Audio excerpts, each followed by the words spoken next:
waaye nag di soññee itam mbaar mi nga xamee ne dañ koy defal sëñ Cheikh Ndaw ci këram gii sa borom dogal na nag bâtiment boobee ñu taxawaloon ca njëriñ mu fa daan dugge xalwatu bâtiment boobee yemb na la ca des daanaka ay peinture ak yooyu rek moo ca des kon nag noo ngi soññee mbaar mii nga xamee ne sëñ bi daal di jaaju ci saase ne moom nañ daal di wuti bant yi defar ko gis ngeen ni mel kon nag ñu bëgg képp koo xamee ne soppeeb sëñ Cheikh Ndaw nga wala ngay yaakaaram wala ngay ab soppeem ci nu mu gën a gaawee feek màggal nu mën a yónnee addi yi ñu mën a jënd seng yi mën koo daal di defar ci saase ndax loolu kat mooy yittey murid yi mooy yittey soppee sëñ Cheikh Ndaw yi loolee mu noonee mun na ko waxee woon nag neenu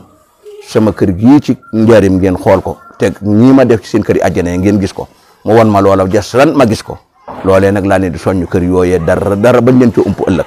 loolee nag mooy këram yii mu wàcc ci àdduna nu defaral ko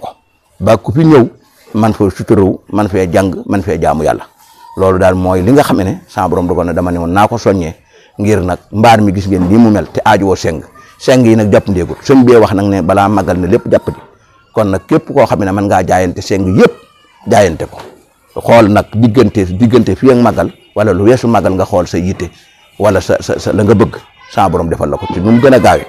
kon nag bu kenn xeeb lenn ku mën a def lépp na ko def ku mënta def lépp loo mën a joxe ko mu ñëw ñu mën koo daal def ci liggéey bi ci nu mu gën a gaawee jërë ngeen jëf Cheikh Mouhamadou Falilou Ndaw moo doon wax ak yéen moom Baye Cheikh Ndaw jërë ngeen jëf asalaamaaleykum wa rahmatullahi taala wa barakaatu.